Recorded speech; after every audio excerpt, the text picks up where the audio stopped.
Oh, Joe's muted. Looks like Joe's muted here, but good morning, Revolution. Good morning, everyone. Good morning, comrades, Anita and Cameron. Joe, you back with us? No. Looks like we've got a number of topics today, starting with the big picture for the midterms. Anita, how are things looking in Ohio? Well, it's just a nail biter here, Scott, with J.D. Vance and Tim Ryan in running for the Senate seat that they could take away from the Republicans if Ryan manages to win. So it would be such a gift to the whole country if we could deliver Tim Ryan instead of J.D. Vance. I think J.D. Yeah, Vance is just JD. a horror show of a candidate. And he's Peter Thiel's little puppet, and he will be in Washington too. And Yeah, Peter Thiel is an anti-democratic person. Doesn't even think women should have the vote. He's just so extreme. So yeah, and a billionaire who's basically just using his money to fund the most reaction. I mean, he was a close funder and confidant of the whole kind of Trump cabal.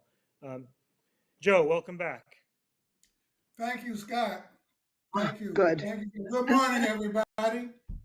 And I want Good you to morning. know we're not talking about Herschel Walker this morning. I'm sick of hearing about that dude because all of them are as bad or worse. All of them. We're also not talking about Kanye this morning. We're not going to go there. But we do condemn anti-Semitism, racism, extreme right-wing nationalism, and all of that. So we started talking about the midterms, the congressional generic ballot. Scott you talked about that, Scott? No, I They didn't. got I didn't mention the 5 points but that's a nationwide Hmm. sum of the various different polls in the states. But in a couple places, like in Pennsylvania and Arizona, and there are swing states, and it's not clear which way it's going to swing. And that's why it's really, really important to turn out to vote. Got to vote, y'all, because we are facing a fascist danger. And I want to say something right here. Everything is not everything. And the Republicans and the Democrats are not the same. I don't care what you say. They are not the same. Not even, well, on foreign policy, there's closeness. But on domestic policy, there's no closeness. On abortion rights, no. On voting I think rights, that no. that the attempt to say that the two parties are the same on grounds that they're both parties of capital. Well, I think it's an attempt um, to avoid dealing with a contradiction. The contradiction as that you mentioned between the domestic policy of the Biden administration and the foreign policy, which are deeply at odds with one another. But we're Marxists, we're communists. We don't shy away from contradictions.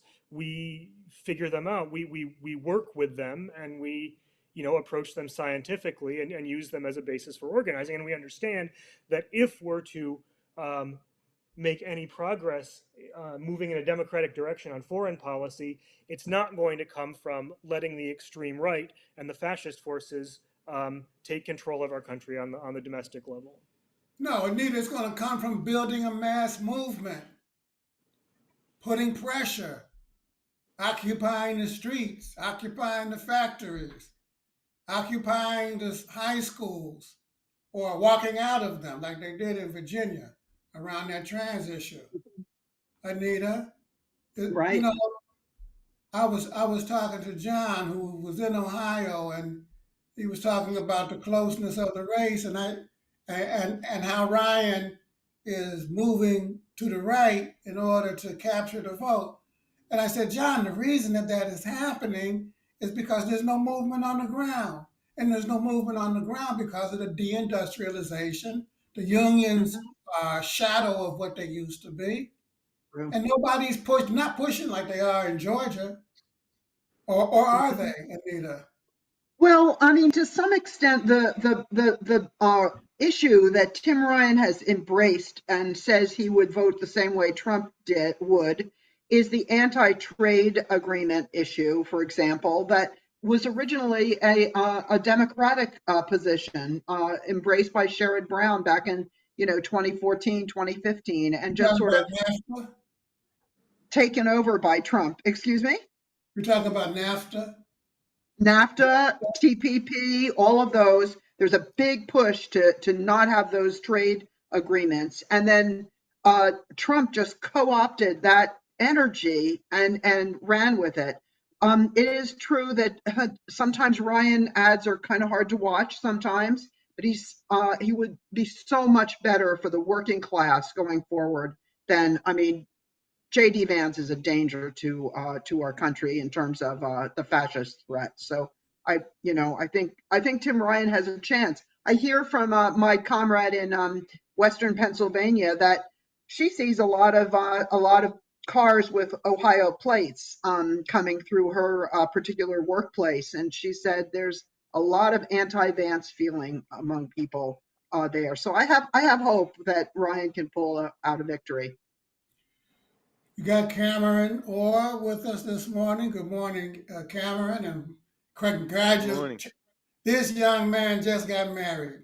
Congratulations on your wedding and your wonderful new life. We're rooting for Thank you. you. But I gotta ask you, I know you live in Jersey now, but what the hell's going on in New York at the governor's race? Is it they say it's the running scared, it's getting close, and that the uh, GOP candidates are stone cold Trumper. Is that true? Right. Yeah. So, the race is between Zeldin, uh, pro-Trump Republican that voted to overturn the results of the elections. He's a congressman from Long Island, and he's running against Hochul, who's the current governor, replaced Cuomo. I think she's a little better than Cuomo was. And But one thing that strikes me is that the media's been spending past couple years screaming about crime, which isn't really based on the numbers. And then they want to turn around. Recently, saw in a political article talking about, oh, what do you know? People are worried more about crime than abortion rights or voting rights. As if they're surprised. But it's a big problem that we're dealing with. So Zeldin is pushing hard on the crime issue, and a lot of it has to do with basically trying to defeat the new bail legislation that was pushed, that was won by the movement to basically say people shouldn't be locked up before trial just because they can't pay bail. So that's a big issue that the right is using to push the issue of crime and basically defeat democratic forces. So that's what we're up against. And apparently the numbers are closing, but Hochul's still ahead. And we definitely need to make sure that New York State doesn't go back to Republican governor. Well, I'll Be tell you one thing. I don't trust the polls as far as I can throw them. They're really unreliable. They've been that way for 10, 15, 20 years. It all depends on the turnout, and we are fighting a fascist danger. And for those of you who don't believe it, let me read you something from the Federalist. They said, put bluntly, if conservatives want to save the country, they're going to have to rebuild and in a sense, refound it. And that means getting used to the idea of wielding power. I'm not despising it because check this out. Accommodation or compromise with the left is impossible. And then they start gay bashing because one only need to consider the speed with which the discourse shifted on gay marriage from assuring conservatives ahead of the 2015 Obergefell decision that gay Americans were only asking for toleration. They don't want, we need to embrace, you marry who you love. They got to be tolerated. To the never ending persecution of Jack Phillips. And for those of us who don't remember, Jack Phillips was that bigot baker who refused to make the cake for the gay couple. Then they go on to say, the left will only stop when conservatives stop them, which means conservatives will have to discard outdated and irrelevant notions about small government. The government will have to become, Scott, in the hands of conservatives, an instrument for the renewal of American life. You know what they mean by American. They've been And in saying some that cases, for a long time, and in and some now they're cases, a blunt instrument indeed. That's what they're writing in the Federalist now. well. I mean, look at the election uh, law decision that's in front of the Supreme Court this year. Um, uh, it's asking the Supreme Court to strip state courts of any authority or oversight of election procedures. So if we think about that in reference to the 2020 election and all those bullshit lawsuits that Trumpers brought, um, forcing preventing legislatures from doing whatever the hell they wanted. Basically, it would mean that state legislatures, most of which are controlled by Republicans right now, would be able to to decide what the electoral results in each state are. So this is we're not messing around or exaggerating when we use the term fascism. This is an attempt to institute open terrorist dictatorship. Fascism is mass genocide. Fascism is locking up the disabled. Fascism is torture on a mass scale. That's what it is. That's what happened in Germany, in Italy, in Japan. Look at what happened in Portugal, In Chile, Chile and in Spain, Paraguay and on mhm. and on and on and on and on. Brazil, that disappeared, throwing people Argentina. out of hell. That's what the danger is. Every time I make a post and do a little ad on Facebook, if I don't uh, do it right, I get 50 helicopters targeted at us. Really. And what they're saying is, we're going to take your ass on a ride. I better wake up, come out that dream world. And on top of it, they're planning now. I just read a story in Newsweek. You think I'm making this shit up?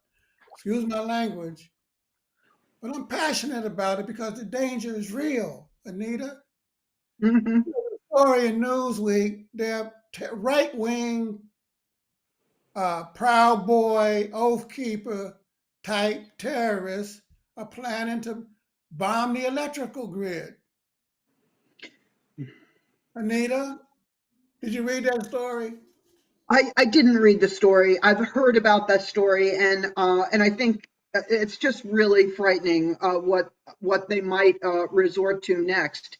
Um, and I just am full of anxiety as we come up to the midterm elections that something bad will happen during this election period like that. I think there's just such anti-democratic feeling right now, because democracy, for all its bourgeois democracy, for all its faults and its limitations, and there are considerable limitations, it still is an expression of people's will, whether it's a good expression of that or an imperfect one. And that's a frightening thing to the right wing, to the fascist forces in our society. They don't want that kind of democracy, and they're willing to to commit all kinds of violence to stop it. And I think we do need a real recommitment to democratic values in this country. I hope we can get through this election without anything really, anti-democratic, I mean, dangerous and anti-democratic things happening. We'll see, I'm Albeit nervous. an expression of Here, will determined by class struggle. And you take this inflation issue. Robert Robert Wright wrote a piece on his blog. That was the former Secretary of Labor under Clinton. And he makes the point that he says, look, why is it that the Federal Reserve is focusing on raising interest rates when this is a very slow and torturous process that's going to affect working people more than anybody else, when the main cause of inflation is price gouging and the attempts of the corporations, which are largely successful now, to increase their profit margin. He said, what you ought to do is institute, Cameron, a windfall profits tax. You know, that's a first step. I would support that, wouldn't you, Cameron? Absolutely. Yeah, absolutely.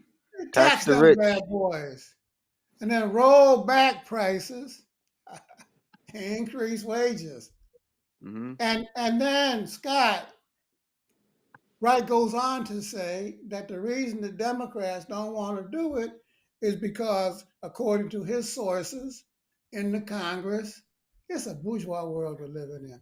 According to his sources in the Congress and in the White House, the big corporations that are funding the Democratic Party told him, don't do it. unsurprising. Yeah, Unsurprising.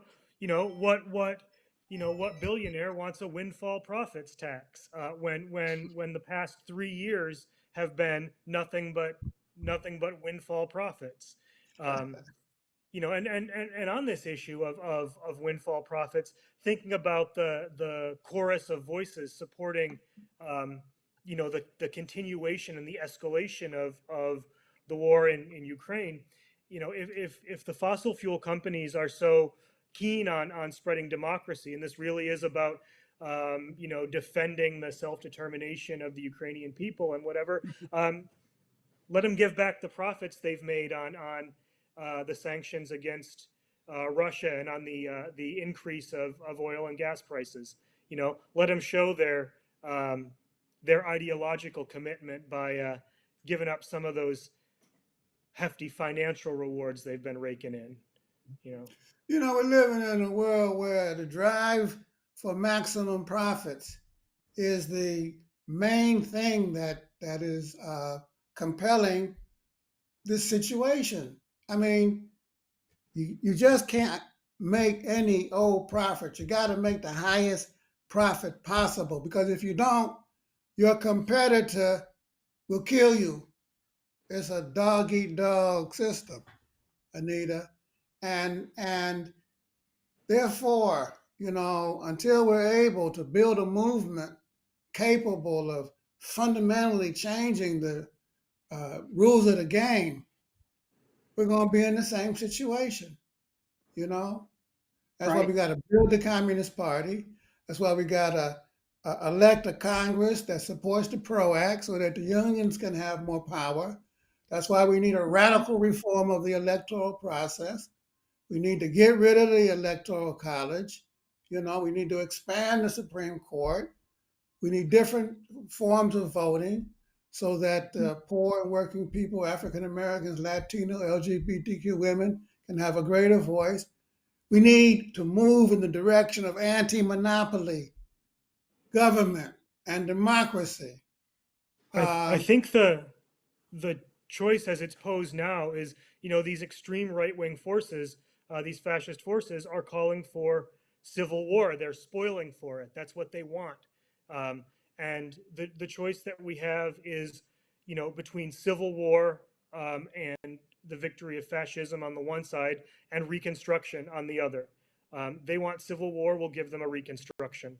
A radical move toward egalitarian, multiracial democracy. Um, and that's, I think that's the only way out of this situation.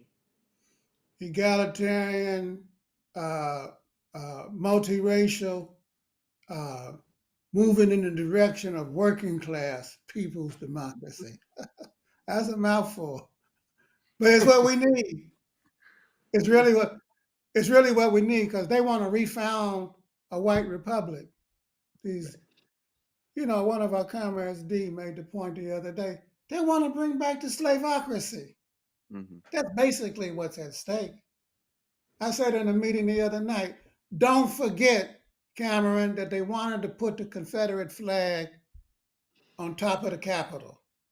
Right. You know, they, They're trying they're to. whistling old Dixie.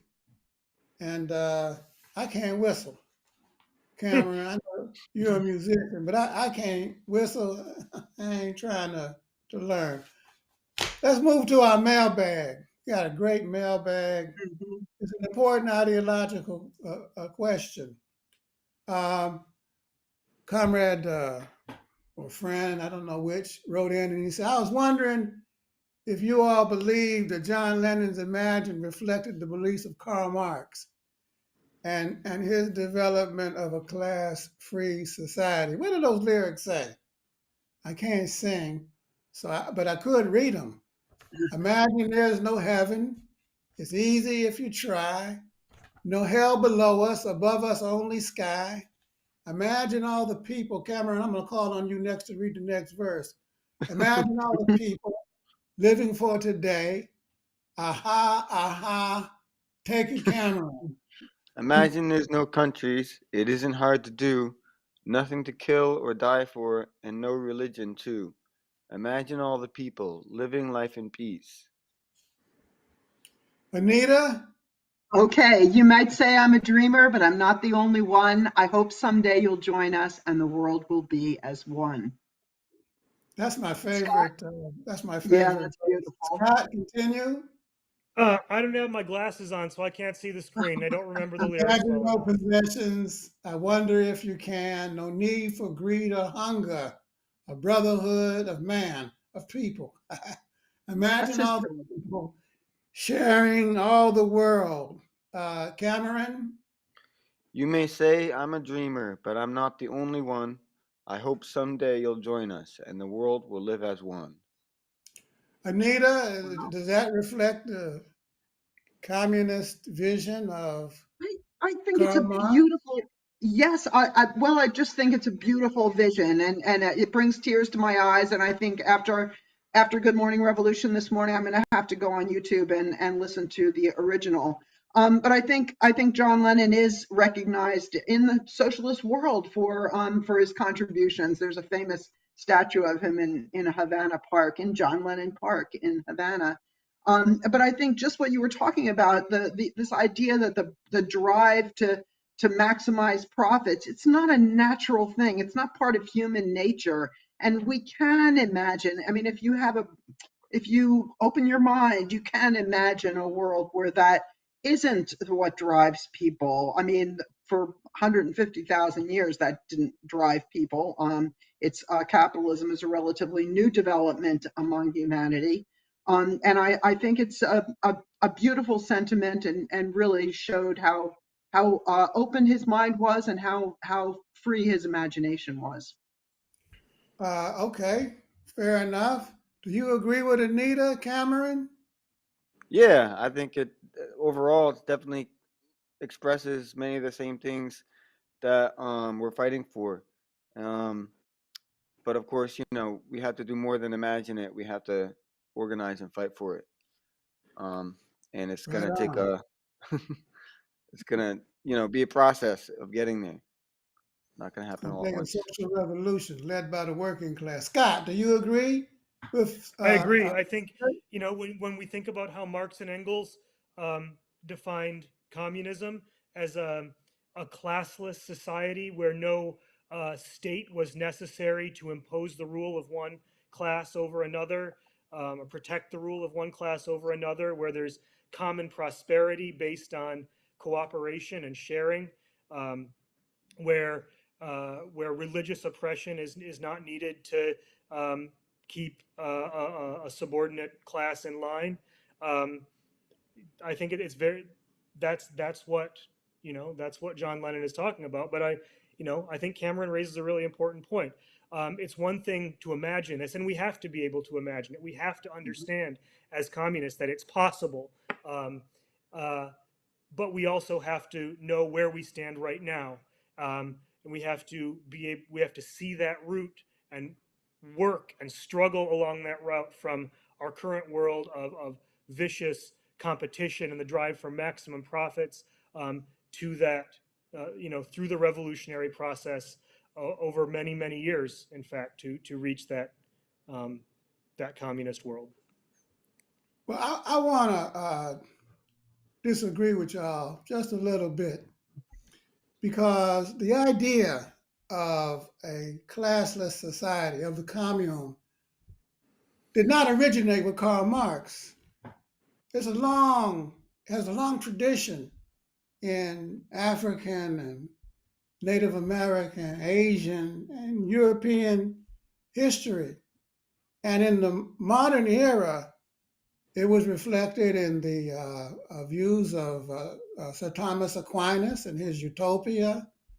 It was reflected in the views of Saint-Simon, the French thinker and philosopher, reflected in the views of Robert Owen, and so on and so forth. And Marx and Engels called those utopian socialists. And Engels made the argument that it was Marx who put the idea of socialism and the commune, classless society, on a scientific basis with his discovery of the law of surplus value, and identifying the working class as the only, not the only, but the really uh, revolutionary class, the class that can move and shake the foundations of capitalism and lead the fight for a new society, which Lenin argued had to be fought for consciously. It's not going to happen automatically. Lenin IN, not Lenin ON. Exactly. Am I right or wrong, y'all? Anyway, stay strong. Thank you for the question. It was a wonderful question. We love John Lennon. Stay strong, stay safe, stay in the fight, vote like our lives depend on it, because the lives of millions of women, children, are going to depend on whether or not we're able to defeat this ongoing fascist danger. See you next week. Thanks.